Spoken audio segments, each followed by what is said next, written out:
Hi everyone. I'm just sharing a little transmission here because I was really inspired by a couple things.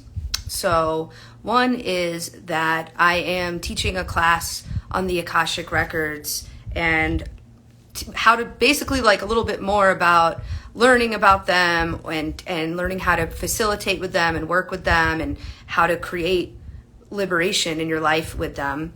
And some of you here might know, like I've been a teacher of them and a facilitator of healing work, energy work, coaching for 15 years. And the last 3 years, I've still been working with clients, but I haven't been like out kind of like presenting something in that way or like offering a training or a program or a retreat, which I'm going to start doing again.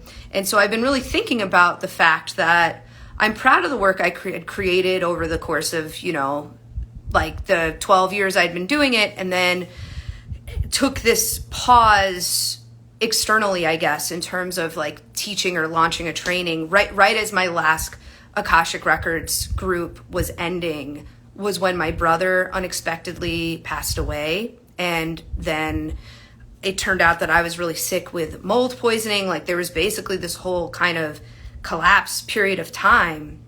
And during that time, like the priority really had to just be the healing, the recovery. There was a lot of deep karmic healing and magical things that happened in my life and in my recovery that really was happening from very like earthbound steps of things I had to do for my family and for myself.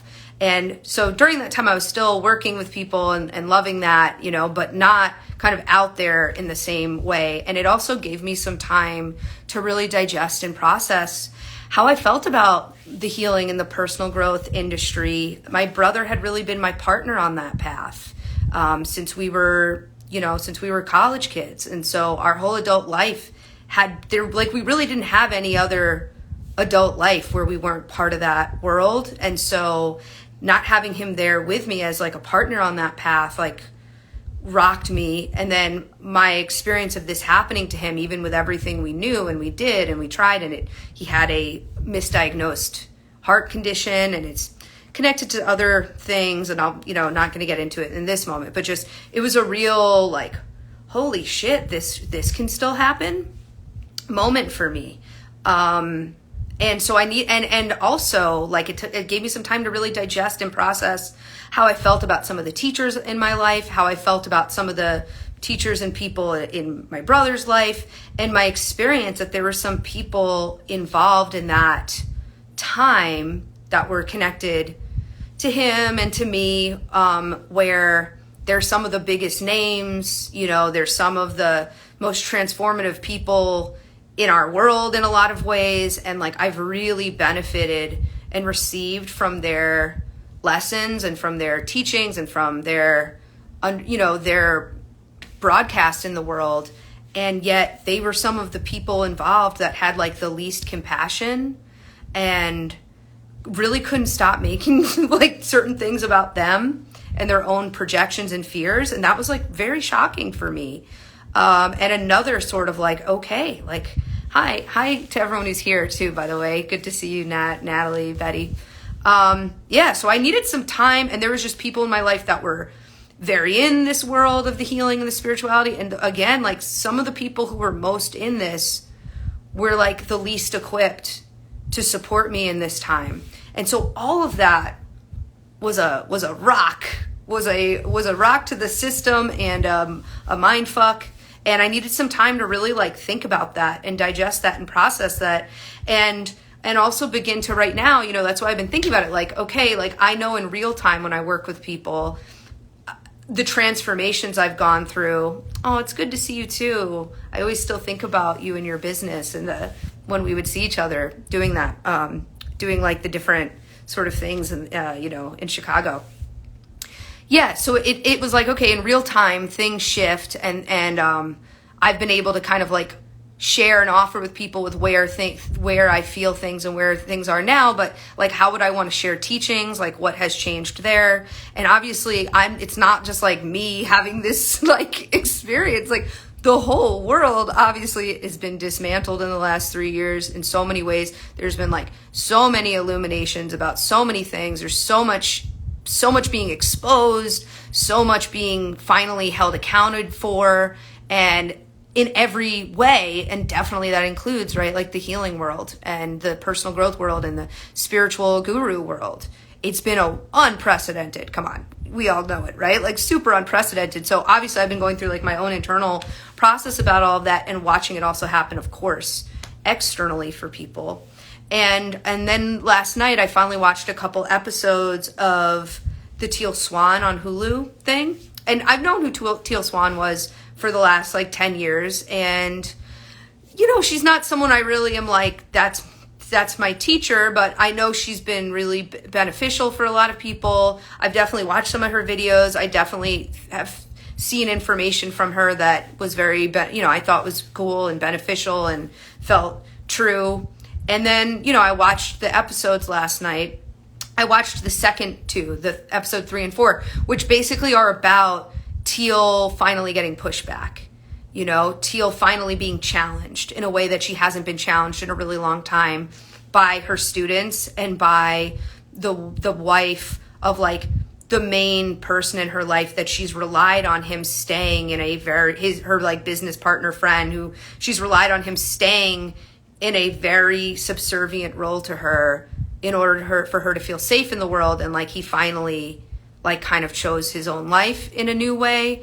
And so you watch her lash out and you kind of like, there's some weird things. And I know I saw that she's coming out and saying, release the raw footage and this was edited in a certain way. And I'm sure it was edited in a certain way because television is edited in a certain way to create a strong, gripping kind of, storyline. But like what is in the footage is what is in the footage, And so you really see her in her insecurity, in her like narcissism, in her fear, in her projections. Like it's a wild thing because if you've ever watched Teal Swan before, she really presents in this very like, I am a starseed sort of vibe of like monotone, and she's very striking, physically striking. And there's not a lot of like showing her human. She's really been presented and marketed by her and by her team as like a superhuman. And the reality is like, it's really supernatural, not superhuman is the deal. Is like, there's a lot of supernatural experiences going on this planet. There's a lot of people. I think everyone has the ability to channel the supernatural, to experience the supernatural, to go beyond into like unbelievable experiences and things that feel like they have, that how could this be? But like, we're not superhuman. We're all still humans having a spiritual experience. I know that the saying is you're a spiritual being having a human experience. And it's like, okay, but I think at this moment, it's important to remember we're humans. We're human. Teal Swan is a human. Whatever else she's got going on, she's a human, and you're watching her basically be human. And I watched all these people during that experience with my brother who I thought must be superhuman, or coaches or mentors I had that must be superhuman. I watched them be like human and have their shit and have their issues. And I saw where I created ways of living or having a company that were really unsustainable because I was trying to be superhuman. I thought I had to not have the needs I had. I thought I had to be available and accessible in this certain way that like kind of would have required being superhuman, right? And so I think it's like very confusing and conflicting because we like expect someone to have all the answers. We want like, it's like one person or one teaching has all the answers. Then there's usually a very extreme backstory. There's a very extreme like rise, which I think oftentimes the backstory and the narrative of what's happening is usually exaggerated. But like, people's lives are fascinating and amazing. And oftentimes people who are here to be teachings or share teachings do have like a pretty unusual, backstory going on. But there's so much pressure to not have issues from that backstory, that whatever your thing is that you're teaching, it's like, well, now that's not an issue. That's just my crazy backstory. When it's like, these people are human and they've got like weird stuff that's still in transit. And the more you grow and scale, the more those issues are going to, you know, have new ways they're going to express. And so the more you grow and expand, and I experienced that in my own experience of success, and I've definitely watched that with a lot of the teachers, and I've participated in you name it, I've done it, honestly, like in the healing world. Like that's been my zone my entire adult life. And it's like, I've just seen it so many times, like so many teachers and programs where as they scale, and I experienced it, like the original integrity starts to get diluted because like everything, the volume gets turned up on everything. And now this person is being seen more and more as the authority on everything. And they're the teacher and the coach and also the boss of like everyone that's around them. So they're not getting the same sort of feedback. They're not getting the same sort of accountability. There's a lot more pressure on delivering, on being superhuman, on being the answer for so many people, on being the income for their team and their staff. So there's just like a lot to it that's not about evil. You know what I mean? It's about human. It's about being human. And it's about the fact that we've created systems and structures that are very hard to stay in integrity and still be successful in. And, you know, and then it's like basically we try to make any one tool the thing, or the person, Teal or whoever, tries to make her or her teachings the only thing. But there's many sorts of teachers and people. There's been so many things I've gone deeply into that are now some sort of documentary, but actually Teal Swan is not one of them. But and we stopped trying to have a variety of needs, right? Like the reality also is that we have a variety of needs. No one teacher practice can be all the needs. And so we try to stop having that. And it's just like we feel devastated, we feel betrayed, we feel misguided, because it's like no one and nothing can be everything. And we are confused when people we need to think know everything lose their way ethically. And it's just like the natural effect of the way the whole system is set up. So yeah, there's a lot of nuance. It's a very interesting thing, because I know for me personally, it's like I had to really finally see myself and other people. You know, I had to understand our human. It's confusing to me that some of the people I have felt most hurt by also I learned so much. Like I really, man, life is just very paradox. It's a paradox. It's nuanced. It's like the reality is this, is that you can channel, hold, and teach really, really powerful teachings and hold a really powerful frequency and impact people, many, many, many ripple effect, like thousands, millions of people, and be like a troubled person with this shit going on.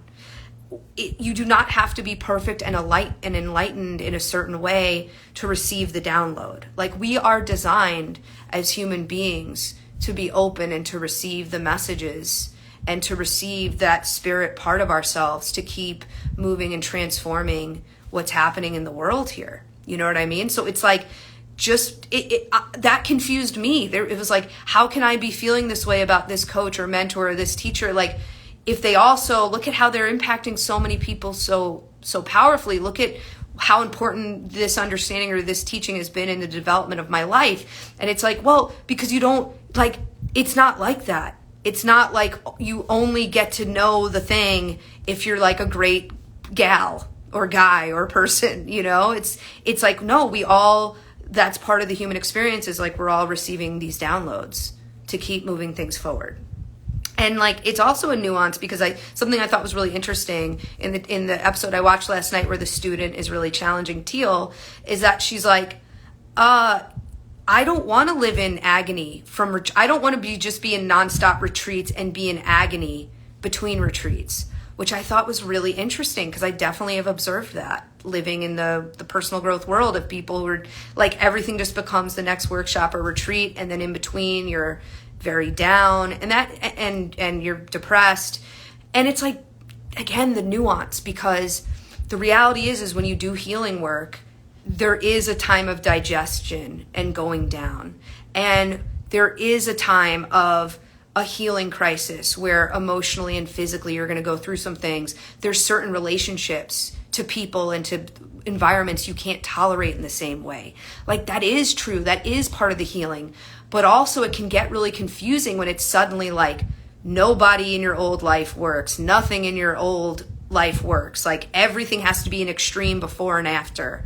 Every backstory has to be extreme. Every rise to success has to be extreme. And like, you can't take anything with you.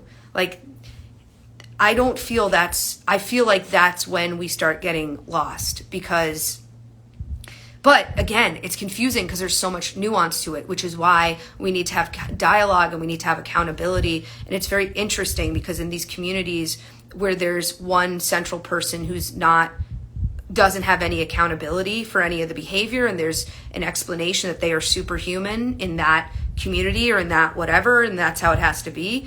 It's amazing how like the internet and the media is now becoming the accountability piece. And I hope we can begin to make it a little more human, because there's also this like delight of watching people kind of fall, right? And it's like, I hope we can start to make it more human, where we actually like allow a more human experience of that reflection. But oftentimes I think these people have no accountability. They get very excited by having more mainstream exposure. In the bubble world, I also have been part of things where I've watched this happen. In the bubble, in the world where they're in, it's like, oh, there's nothing that we need to look at that's out of alignment. Like, it's going to be amazing for all these people who are not part of our bubble to finally get to know about all of this. And then they're shocked when there's pushback, when there's reflection of the out of integrity, when people don't think it's like all incredible. And oftentimes this leads to the dissolution of that company or organization because it was not being done in a sustainable way, right? Like, because there's so much off under the foundation. The other thing I think is important to recognize is that the other thing that can feel confusing about this is that everything I've ever been part of or experienced, I'm sure there's some people who've also worked with me where there may be that as well, right? And it's like, your origin story is going to impact so much about how you experience something, especially something that's like very unregulated, like this healing world, right? And so it's like, everything I've ever been part of or experienced, there's people who feel like this has been the thing, it changed my life. This is the greatest thing that has ever been. Everybody should do it. Like, I have gotten nothing but great things from it. And then you have people who experience the same reality who say this is the most traumatic thing that's ever happened to them. They lost everything. This all needs to be shut down. They will be in a traumatized state forever from it. Like, there's very extreme highs and lows. And there's oftentimes a lot of people in the middle who like received benefit. It's part of something that has been good for them. And they're also like, there's some things that were off and I'm figuring that part out. And I think just so much of it has to do on like what your background was, what your personality is, what your situation is or was. And that can be confusing too, like why people have such extreme different realities. But that's also in any sort of family system, right? A lot of siblings experience their childhood really differently. So anyway, I really felt like it was important to look at all of that and discuss all of that. And, I think ultimately all of this is really teaching us, to me, a really important teaching. I almost want to say the most important teaching, but again, it's like, you can decide, I guess, if that's true, right? But it's learning discernment. It's learning reunion with the self and self-authority, and that we always, always have choice. We always have choice. And I think sometimes when we get really deep into any sort of practice or life, like we begin to forget that we have choice. And I think it's important to bring in, like, the reality is that people feel this way in all parts of the world. Like, we don't need to shame and isolate people who went out of the box or are experiencing their healing and transformation out of the box. Like, we have to stop that polarization, because the reality is that there's manipulation and destruction and dishonesty in like every level of mainstream society. And there's a lot of things that work for people in every level of mainstream society. But to act like everything's so cool here, like this is your fault for going to do some weird thing. It's like, no, like there's a lot of shit that doesn't work in the society, and therefore, people are exploring and bringing in new things and incorporating new things, and that's like important. But I think it's just the reality is that like we need to be able to connect with each other and communicate, and stop being so polarized, so that we can have respect for why the more mainstream way of relating can work for someone, for why the more out of the box way may work better for someone, and how do we maybe have a merging of the two for someone else. So yes, discernment, self-reunion, the recognition of we always have choice. Oftentimes when especially if our origin story is like traumatic, we may not feel that we have choice. I know that's one that I've had to work on, is really recognizing choice and not feeling there's only one way, even though commitment and devotion is important, that, we don't have to feel like there's only one way and we're not allowed to change. There's always choice. So in closing, I just want to say that anything you're kind of looking at as a deep practice or as a teacher, you can know that there's a few things that I think I've learned over like the 20 years of really being in this stuff that I think really is supportive. Number one, that the teaching and the practice should be bringing you closer to your own life and to your own reality and to your own intuition, not further away. Like if you think that if the deeper you're getting into something, you feel that it has to be coming outside of you, you want to look at that. Like any great practice or teacher, in my opinion, should really be bringing you closer to yourself, closer to your own discernment. Any good teaching should be able to handle your need for space, your need for completion, or even like your need to reject it, honestly. And I remember thinking that when I really felt very betrayed and shocked and really had to like really digest everything after Gabe passed. It's like I was like, you know what? Even Akashic Records for a minute, I was like, hey, I'm pissed. Why did I get so many amazing messages, but none that could have stopped this? Like so much guiding and supporting me and holding me before and through that time. But like, why didn't we, like I had to really go through that feeling. And what I realized at that time was, you know what, like if this practice is not big enough to handle my rejection, it's not big enough for me. And so any sort of teaching or practice, and that doesn't mean being aggressive. You should be able to be aggressive and act out towards people, and then they should welcome you back. But the teaching itself, the modality itself, like it's got to be big enough for you to be able to reject it for a while or take space from it, and be able to come back to it, right? Like it has to be big enough to hold our rejection. That's my thought and feeling.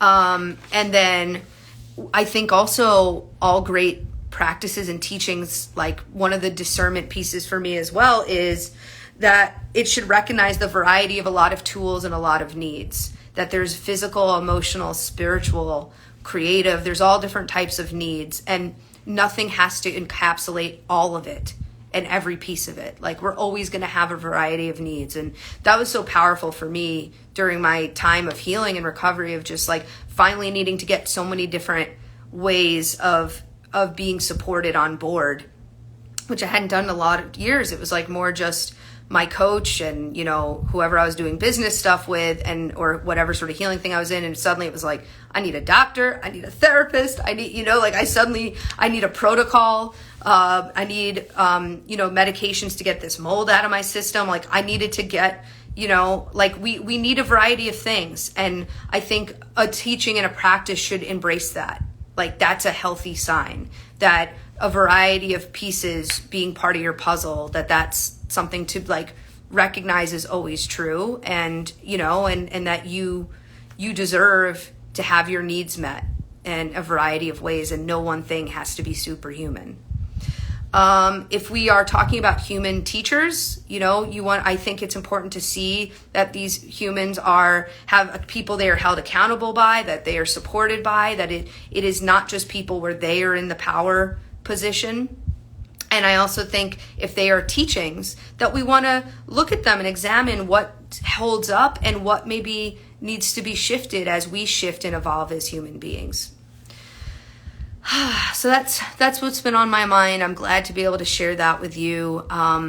For me, the Akashic Records does hold all of those things, and really mentors and supports me to learn how to trust myself. And I've really seen that support and transformation for so many clients and students. And that's why I'm really excited to share more of this content and more about really working with the Akashic Records and working with spirituality and supernatural experiences in this world we're in now, where we very much have to have accountability and clarity and connection to what's going on here.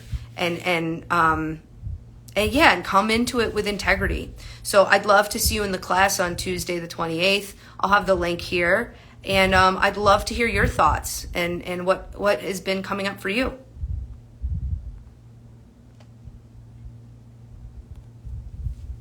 All right. Have a good one. Bye.